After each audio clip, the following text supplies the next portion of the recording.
The next demonstration is for the sides of your nightstand. These are plywood sides.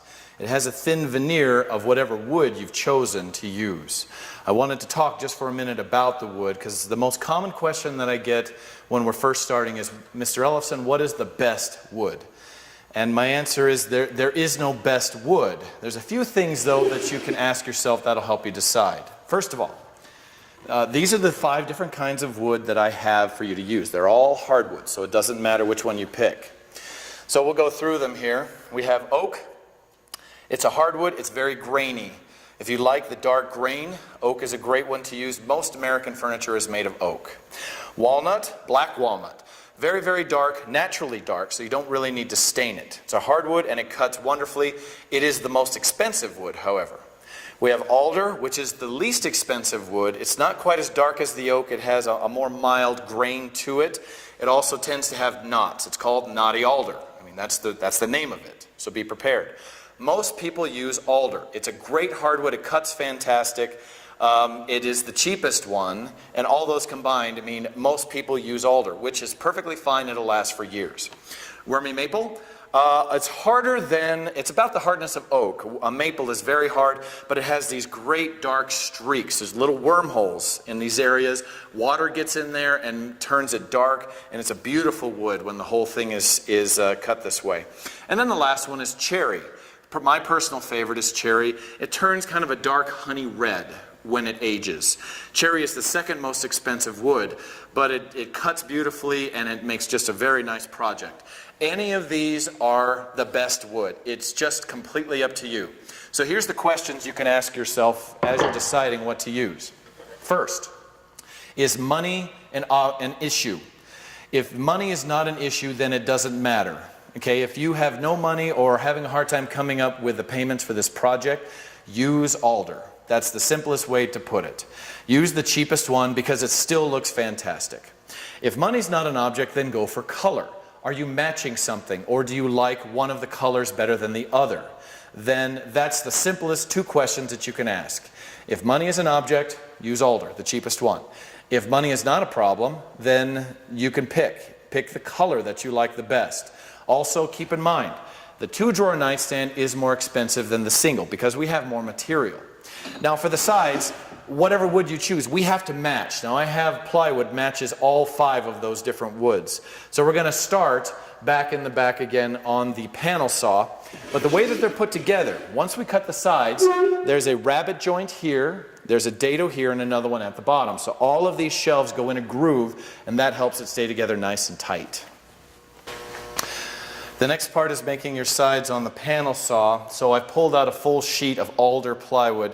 When it comes out of the back again, it is 4 feet wide, 8 feet long, but it has to be cut into strips. Now our nightstands are 15 1/4, well they're 16 deep total, minus the face frame is 15 1/4. So I need to cut 3 strips 15 1/4 out of this. Now I'm not going to get into a lot of that demonstration because I'll be doing a lot of that for you. But when you take those strips and you cut them to length, that is what you're going to be doing. So I'll show you what I'm going to be doing, kind of piece it out. I put the sheet onto the saw and I've already set the height. Turn it sideways, and now it's ready to cut horizontally, and then unlock the pin, which is right there. Now I can move it side to side. Now the tricky thing about this, cutting this way, is when I'm done cutting, those 2 pieces will pinch the blade. So you'll see me hold the edge, kind of hold it up until I come out the other end. Then I'll let the whole thing settle and pull that piece off, and we'll cut it to size. So now that I'm all set with the machine, turn it on. And again, I want to plunge in at the very end and slice through. So in, and then walk it along.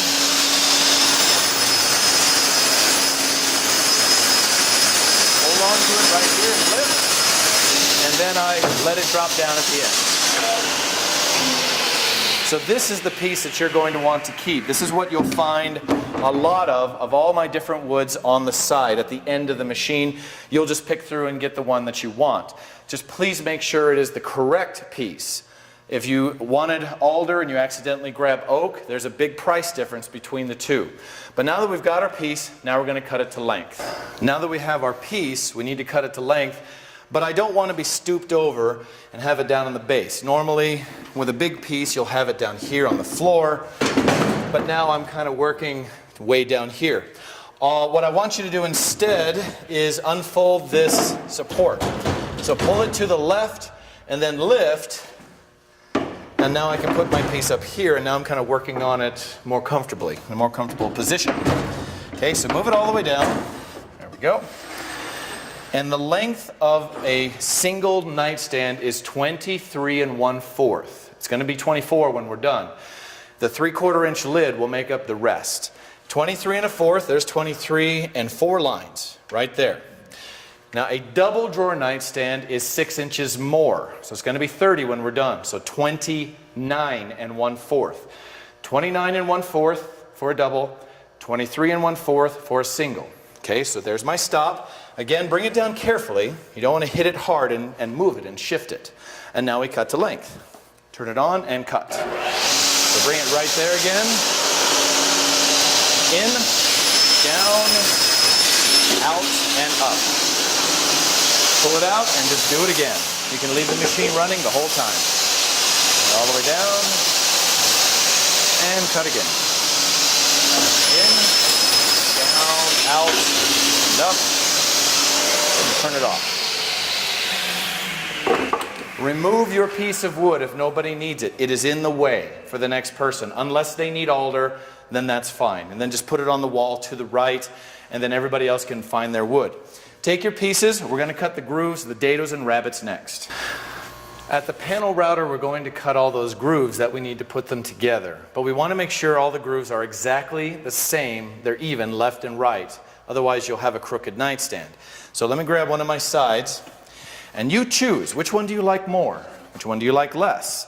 For knotty alder, I personally like knots. It's the whole point. So I like this big knot.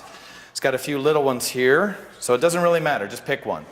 The side that you want to see has got to face away from you, that way. Because we're going to put the grooves on the inside. So we'll set it like that. We want to make doubly sure that all the sawdust has gone from the ledge. Otherwise it sits crooked, and then your cut's crooked. So let me lift this out of the way for a moment. I have a jig made up so that all the grooves are in the right place, and I showed it to you on the demonstration for safety. It's right here. It says nightstand. So this is a single nightstand one. It has 3 grooves. The double nightstand has 4, so you pick the one that's correct. So that goes on this metal bar. I know it's hard to see on the camera from that distance, but you put it in there. There's the cut, the groove. There's the metal bar, and it sits on top, and it locks in, so now it won't move. Now I simply slide this down. It stops, and I have to hit the pedal, which is way over here, and sometimes it gets kicked way under. So it's here next to it. So if it kicks under, just reach and grab it. You have to hit the pedal so that locks in. Otherwise, it is going to move. So hold it, and then we're going to cut. So now I've got this up top. You only want to cut upward, or else I'm going to be completely covered with sawdust. So I just pull it out and bring it all the way down. Generally, guys, you're going to have it all the way down when you set it up, because it's going to work just fine both ways. Okay, it's all set. Clamp it in, put on your safety glasses, turn it on and go all the way up, and then go all the way down with it running. And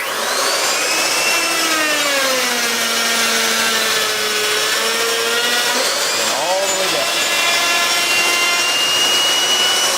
Okay. Now we need to move it. So I'm going to move this out of the way just so I can show you.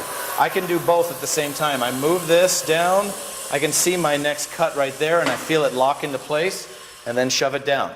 Now from here on out, I'm just going to move it both together, and I'll demonstrate that. All the way down, down to the stop, clamp it, and do it again.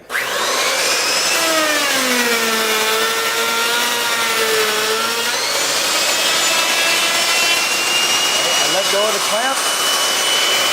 Move them both. There, that's where it locks in. Do it again.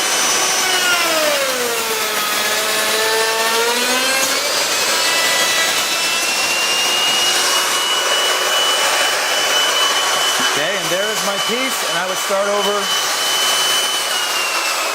over on the other side. Let me just lift this out of the way. Now I would move this down to the first one again and repeat, and I do the same thing. Now, the only other thing that I wanted to show you is that it's important that every side is yours. So I always put my name on it. So right here, this is the bottom, this little section here. This is the top. I can put my name here in dark marker so it doesn't disappear. Mr. E. A1. So your name and a period. That way, no matter what, your sides exist. They are yours. Your name is on them. It's really, really difficult to sand them off so that people can't steal them. Now we're going to move on to do a rabbit in the back, which I'll show you in a second, and then we can assemble. Once you get your sides cut, bring them over to a workbench and set them side by side to make absolutely sure that these grooves are in exactly the same place. It's happened time and time again where a student accidentally, for whatever reason, didn't have it pushed all the way against the stop, and one of these grooves is higher or lower than the other one. Now we can fix that, and you'll have to come ask me about it. All we'll have to do is just recut. You'll have a wider groove, and that's fine. When we put your web frame in, you still won't see it. A drawer goes here, so it's hidden. It just depends on where the error is.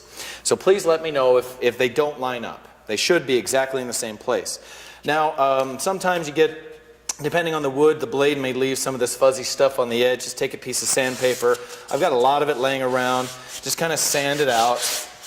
Just take a few swipes and sand that down. It won't take long, but we need all that gone because the web frames don't fit as well. All that stuff gets down in there and makes it so tight that they don't fit in quite as well as I'd like. So I'm not sanding the face, I'm just sanding the corners of these off just for a second. There we go. And that's really all you need.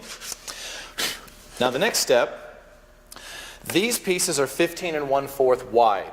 My web frames are only 15, so there's a 1/4 inch difference. The reason we do that, the web frame is shorter so that I can put a 1/4 inch back up against it and inset it inside the nightstand. I don't want to see the edge of the back. So I need to cut a rabbet like this, only a 1/4 inch deep all the way along the back edge. Now is the back here, is the back there? It doesn't matter. It's either one. So you match them together like I showed you. And when we cut it with a router, you need to cut inside, inside, here and here. I'm going to put an X on both. So I want to cut on this edge and that edge. The reason that we mark it is because I've had a lot of instances where a student did a left and a left or a right and a right. Now I'll have 2 lefts or 2 rights, and you need one of each. So by matching them together, I know that's a right, that's a left, and it'll work just fine.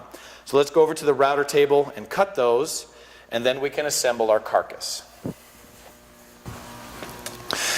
This router table that does the rabbets is located right next to the table saw. Okay, so in this case though, it's got its own dust collection system that's not connected to the main shop. It's located right here on the side. You can see it.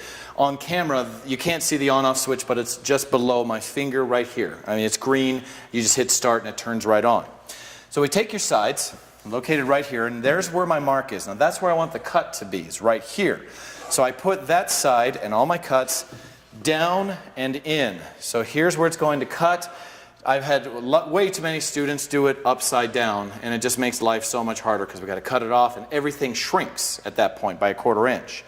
So be very careful that all your dados and rabbits are down, and the X, the nut line I put in, is facing into the fence. So turn on your vacuum system right here, and that turns on, and then you're always going to go from the right to the left, from your right to the left, like this. On, off, it's right here.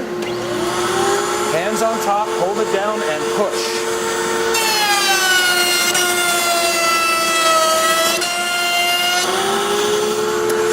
That's what you're going to get. It's just a rabbit that lines up flush with the depth of your dado right here, all the way along the back. Go ahead and repeat it for your other side.